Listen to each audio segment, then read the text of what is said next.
maybe I'm not so slow. And the real problem are the tires.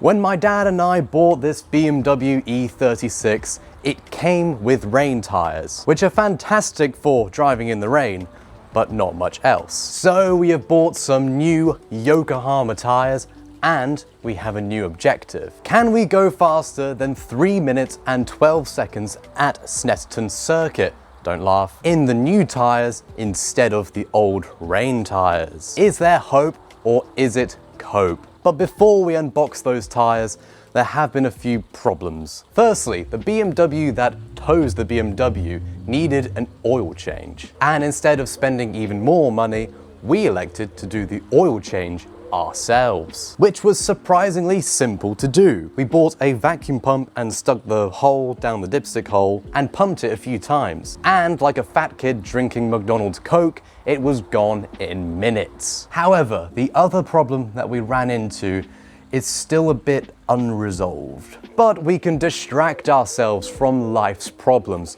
with new tires.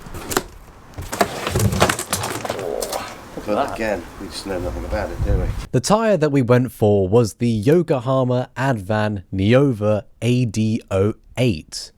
It's a mouthful. And they're meant to be a summer tyre that can also cope with a little bit of rain. They're meant to be kind of related to the Advan AO52s, which are kind of the goats in tyre terms. Anyway, back to the unboxing. It's D and a B for rain.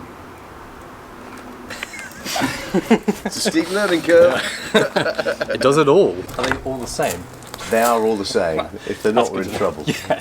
So after taking off the old tyres and putting on the new ones with no struggle whatsoever,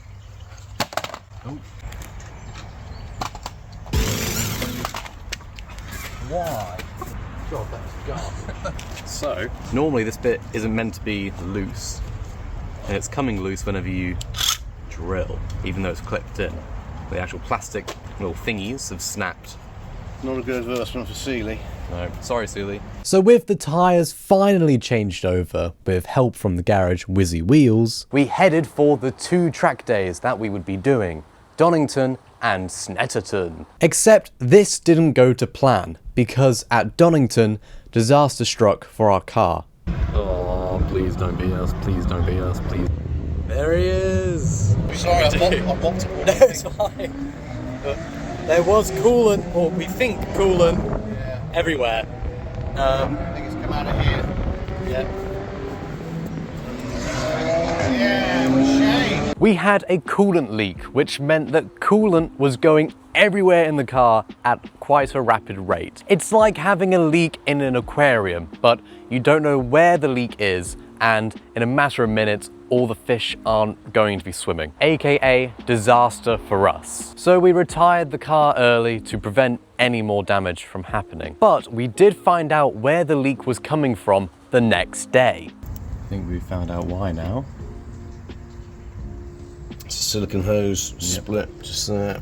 Going into the radiator. It's the radiator. I'm sure why we're still getting pink stuff out. The engine hasn't been running. So mystery solved. But there was still a heap of other issues that happened at the track day. Firstly, cameraman Matt here forgot to plug the GoPro into the car, so we have no onboard footage. Great. We also had a cooling duct that was kind of dangling loose underneath the car, which a marshal told us about. And we didn't bring tools that most normal people would bring, like zip ties, spanners, a spare gearbox.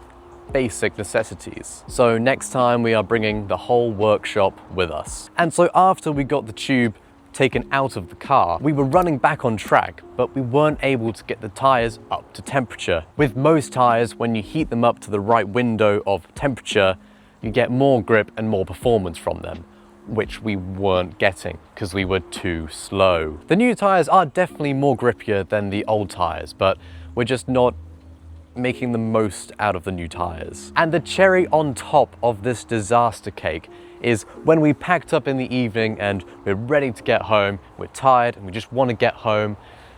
Guess what all the UK roads were? Closed. We had 3 separate sat-navs going on at one point, trying to figure out which roads were open and which roads were closed, during nighttime. And after an hour and a half of detours, we managed to get back home at 12:15 a.m., having set off at about 8 o'clock in the evening. And if you're wondering where the egg and the race car are, they've had to be dropped off at a garage because there's a bit more work that needs to be done to the car. So what have we learned from this? Well, we need to bring more tools, definitely. We also need to be faster, so more time on the sim so we can heat up the tires so we can go faster. And we didn't achieve the objective that I set out in this video.